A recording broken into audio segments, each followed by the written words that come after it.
नमस्कार, मैं नृसिंहनाथ साहू आप सबको मेरे यूट्यूब चैनल कंस्ट्रक्शन सेफ्टी जान में तहे दिल से स्वागत करता हूं। आज हम लोग बात करेंगे इलेक्ट्रिकल शॉक के बारे में। ये इलेक्ट्रिकल शॉक होता क्या है, इसके बारे में जानकारी लेंगे।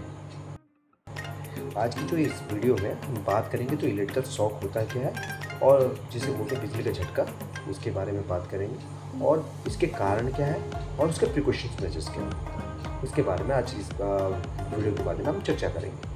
पहले हम जानेंगे कि इलेक्ट्रिकल शॉक जिसको बोलते हैं बिजली का झटका, उसकी डेफिनेशन क्या है या जो हम हिंदी में बोलते हैं परिभाषा क्या होता है। जब किसी व्यक्ति विशेष को मतलब शरीर के अंदर बिजली का जो लाइट स्रोत होता है के संपर्क में आ जाता है, लाइफ स्रोत के संपर्क में बिजली में जो व्यक्ति काम कर रहा है या शरीर उसका लाइफ स्रोत के संपर्क में आ जाता है और जो शरीर के माध्यम से क्या होता है, विद्युत धारा, जो विद्युत का जो स्रोत है, विद्युत धारा जो होता है वो प्रवाहित होता है, तो उससे क्या बोलते हैं, विद्युत आघात या इलेक्ट्रिकल शॉक कहते हैं, जिससे हम बिजली का झटका बोलते हैं ना। दोबारा मैं रिपीट करना चाहता हूँ। जब किसी व्यक्ति लाइफ स्रोत के संपर्क में आता है और जो लाइफ स्रोत जो होता है, जो विद्युत धारा होती है, लाइफ स्रोत या विद्युत धारा जो बोलते हैं, वो विद्युत धारा क्या होता है, ह्यूमन बॉडी के अंदर से पास होके चला जाता है, तो उसे हम इलेक्ट्रिकल शॉक कहते हैं या बिजली का झटका बोल सकते हैं या विद्युत आघात बोलते हैं, इसे बोलते हैं। इलेक्ट्रिकल शॉक के तो बहुत सारे कारण होते हैं और लेकिन एक कुछ कॉमन कारण जो है मतलब हमेशा देखा जाता है, तो उसके बारे में चर्चा करेंगे। पहले जो होता है ना, आप कोई गीले हाथ से स्विच को ऑन करना, ऑफ करना, या कोई इलेक्ट्रिकल सॉकेट या प्लग बोलते जिसको, उसको छूना, जिसके वजह से ये विद्युत स्रोत जो होता है प्रभावित होता है शरीर के अंदर से।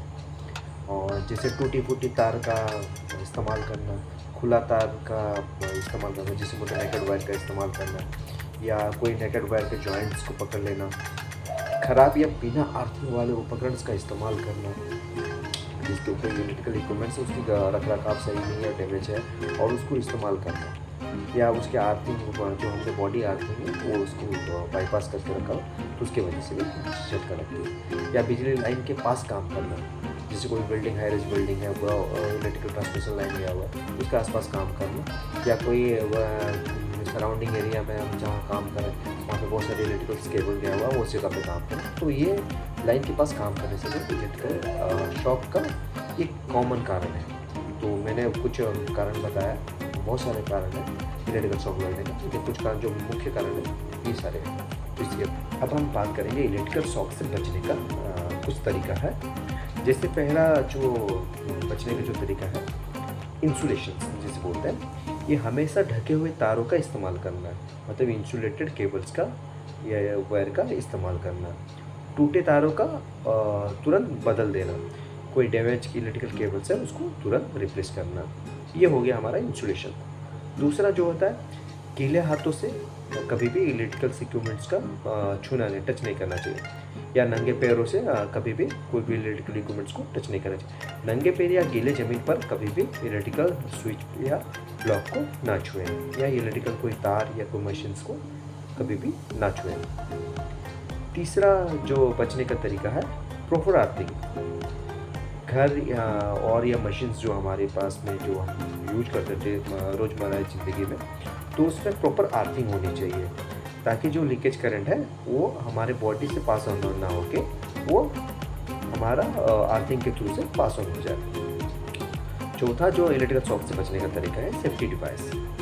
सेफ्टी डिवाइस क्या होते हैं, एक हमारे जो इलेक्ट्रिकल सर्किट के अंदर ये लगाया जाता है, जिससे क्या होता है, कोई लीकेज करंट या कोई शॉर्ट सर्किट होता है तो क्या होता है, ये सर्किट को ट्रिप कर देता है।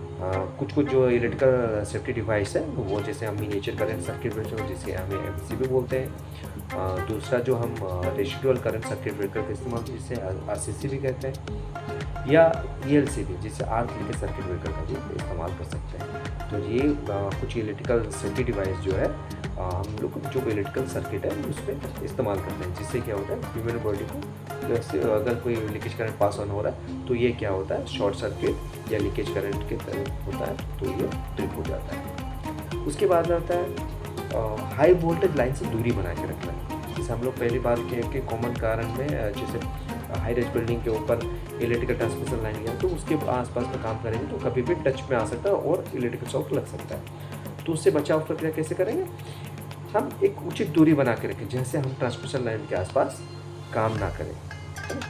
उसके दूरी बनाए, खुले तार या ट्रांसफार्मर या बिजली के जो खंभे होते हैं उससे उचित दूरी बना के रखेंगे तो हमें इलेक्ट्रिकल शॉक नहीं लगेगा। जो छठा तरीका है जो इलेक्ट्रिकल शॉक से बचने के लिए ये है, हम जब भी कोई इलेक्ट्रिकल सर्किट में काम करेंगे तो रबर ग्लव्स या सेफ्टी शू का इस्तेमाल करेंगे।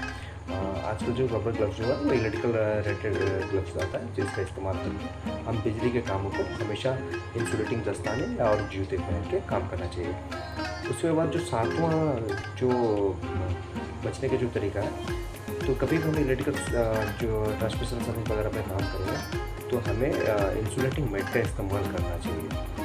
और जैसे टूल्स टेबल्स वगैरह जो हम इस्तेमाल कर रहे हैं वो इंसुलेटिंग होनी चाहिए, टूल्स टेबल जो है इंसुलेटिंग होनी चाहिए। और जैसे हमें कोई रिंग्स या कोई ब्रेसलेट्स का इस्तेमाल या घड़ी का इस्तेमाल इलेक्ट्रिकल सर्किट के आसपास कभी भी काम नहीं करना चाहिए, क्योंकि कभी भी वो संस्पर्श में आ सकते हैं, बिजली के स्रोत के संस्पर्श में आ सकता है और आपको बिजली का झटका लग सकता है। तो मैं आशा रखता हूँ आप सबको ये वीडियो अच्छा लगा होगा, और कोई सजेशंस है या कोई सुझाव है तो आप ज़रूर हमें कमेंट्स के माध्यम से लिखें। और आप इस तरह से प्यार देते रहें कस्टमर को, और मैं आगे भी ऐसे अच्छे वीडियो लेके आता रहूँगा। नमस्कार, धन्यवाद।